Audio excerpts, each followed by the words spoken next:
Yeah, it's time for some Star Wars Rise of Skywalker. This is my spoiler-free review for Star Wars Episode 9, The Rise of Skywalker. Now, this is going to come at you in 3 parts. Right now, I'm going to just tell you my expectations going in, and then I'm going to give you my live reaction when I come out of the theater, and then tomorrow I'm going to do my actual review, and it's all going to be spoiler-free, so don't worry about that. But I want to talk about some of the expectations going in.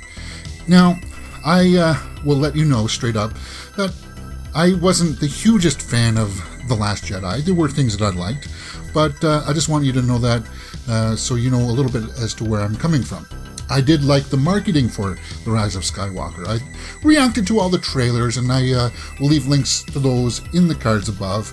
I really liked what I was seeing, and I was a fan that JJ was back to finish this trilogy out, and I was just kind of like, well, how are they going to make this work? Because we hear that Palpatine is coming back. So there's a lot of questions that I feel like need some kind of answering. Now, the critics have seen this, and it's not been all that well received. It's got like a 53 on Rotten Tomatoes right now. Now, for me, I never really pay attention to that stuff because I want to make up my own mind, you know? I want to be able to go in there and say, well, yeah, I am a Star Wars fan. I mean, I did see Attack of the Clones 14 times in theaters, so I'm going to be looking at it from a different perspective than most people. Because there are people that love the old trilogy but hate the prequels. There are people that like the prequels but don't like this new trilogy. It's rare that you'll find somebody who likes all of them. The fandom is really weird in that aspect. But for me, I'm tempered. You know, I'm not expecting it to blow my mind, because when I do look at the early reviews, they say things like, "Well, it's too much fan service. It doesn't challenge you." I'm like, it's a Star Wars movie. I'm not looking for, Christopher Nolan's Tenet here. You know, I'm just looking for a nice little Star Wars movie that will hopefully wrap up this little trilogy and give us a little bit of answers. Because really, what the bottom line is here is obviously the bad guys will die at the end. Obviously, the good guys will be championing, you know, and going, yay, we won, kind of at the end. That's pretty much what I expect to have happen. You know, I don't expect Palpatine and Kylo to be walking away into the sunset at the end. No, it'll be more like, well, Rey's going to be walking into the sunset at the end. That's what I expect. So, you know, that being said, I'm really looking forward to it still, because I hear there's lots of lightsaber battles, and that's cool in my books. So that's my expectations going in. They're reasonably high, but it's tempered. You know, it's even. I'm not overly hyped. I'm not, you know, ready to jump out of my seat to go see it, but I know it's coming, so I'm kind of like, yeah, all right. So that's it. That's my expectations. Let's go out and see this movie.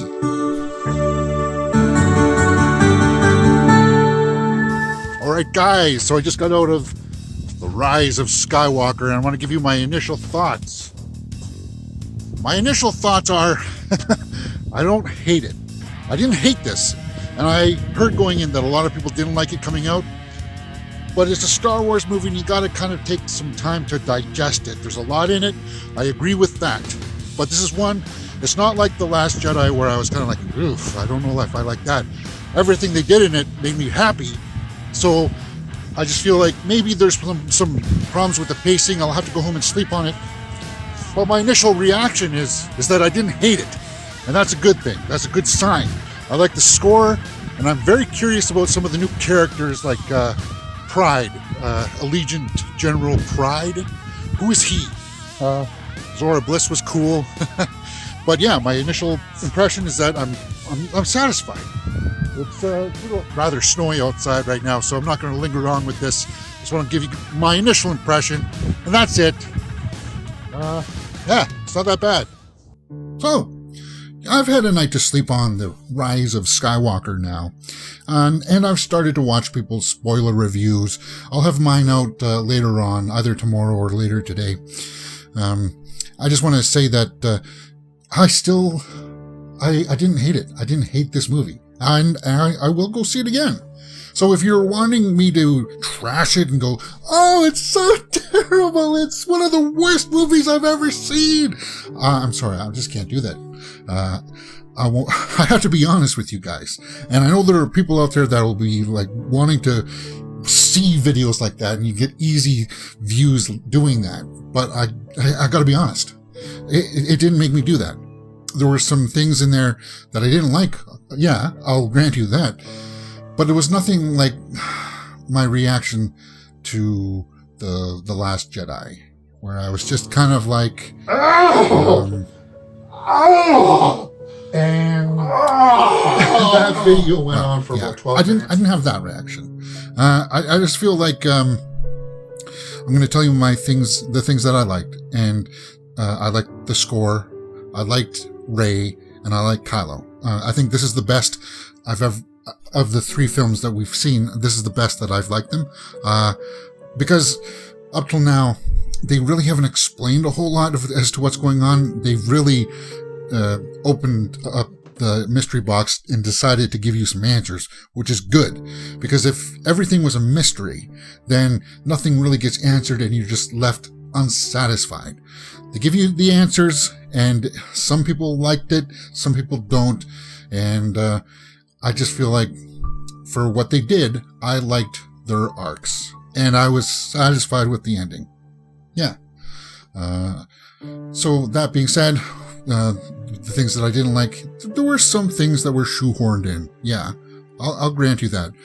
People say, well, it's just fan service, and if you're going to give me fan service, then I don't like it. No. I'm on the side that I don't think fan service is a bad thing if you do it well. And I think this is one of the movies that's wrapping up this trilogy, and they're saying the Skywalker saga. But I feel like you have to give some finality. You can't just leave things up in the open and leave things ambiguous. You just can't do that and have some level of satisfaction. You just can't do that. You have to answer things. And people say, well, it's just too easy. They went to online and looked at what people were saying, and they just gave us that. Well, you know what? What were you expecting? Obviously, the bad guys were going to die at the end.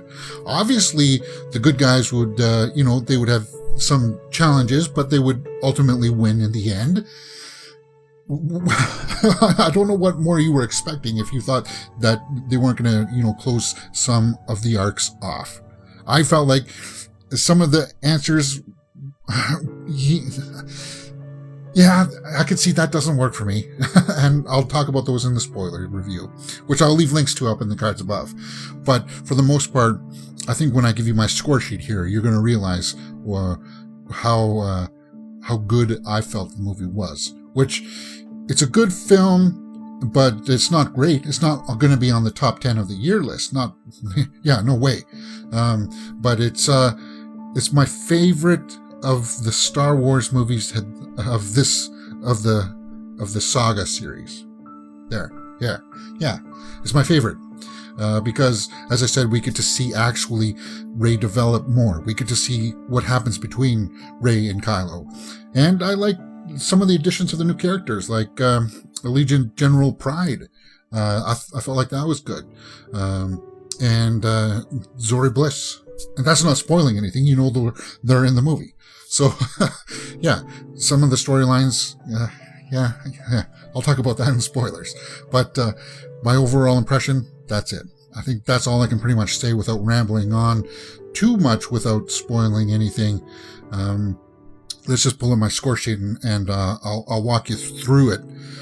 Okay, so acting is serviceable. There was I could give it 1.5, but because of Daisy Ridley and Adam Driver, specifically more Adam Driver, he elevated it to a certain level. So if I were to give it a higher score, I could maybe nudge acting to 1.5, but acting was serviceable. It did its job. There was nothing in it that made me go, ooh, like when Rose and Finn kiss in number 8. And there was nothing that made me go like, ooh. But there were people in my audience that did make those types of sounds at certain scenes in the movie.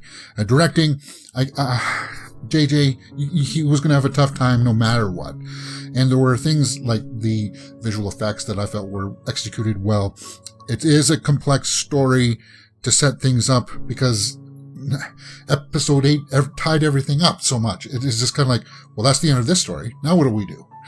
So they got to set something up, and it comes at you pretty fast.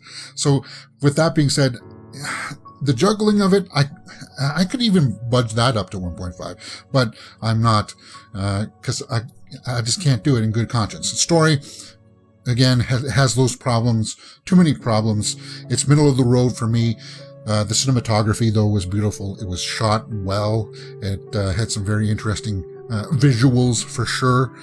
And the score, John Williams, as his final time out, I thought he did a fantastic job. That's something that I don't see a lot of people talking about, is the score by John Williams. And I felt like out of all of them, I think this one was probably my favorite score of the new trilogy. Because I thought maybe they would pander by using some of the older themes just to make you remember certain emotions. But no, he tied it in a different way, in a way that made sense and made you go, oh, yeah, cool. That's Star Wars. Yeah. So the score was good, and the watchability factor, well, most people will say don't watch it at all, but obviously most people will see it. So that's where I say, well, you're going to at least see it once, right? You know, most people, even when they hate it, they're going to say that they watched it twice, just to make sure. So that's why watchability is 1.5. I don't think I'm going to own it on Blu-ray or anything like that. So that's where it's going to be, 1.5. Adding all that up, that's a 6.5. Yeah, I think that's pretty, fairly generous for a movie it got some problems. It could be a 7. If somebody said it was a 7 out of 10, I wouldn't have any problems with it. But if you're going to tell me it's an 8 out of 10, then you got some serious justifying to go on. And if you're going to tell me that it's 2 out of 10, then yeah, once again, you're going to have some serious justifying, to me at least, other than just bias and, jumping on the bandwagon of hate. And, that's just not my bag. So that's it. 6.5 for The Rise of Skywalker, my favorite of the sequel trilogy. Pay attention to my spoiler review that'll be coming out later, because then we will get a little bit more passionate. We'll get a little bit more of that punch that I think you wanted to see in this review. But yeah, I'll get heated at a few moments that we'll talk about in the story. That's for sure. Okay, so that's it. YouTube is recommending a video for you to watch right there, and you can see my latest one just right up here. My name is James, and you're watching Mirror Domains. If you've liked what you've seen, please hit that thumbs up button and subscribe. Right there. Oh.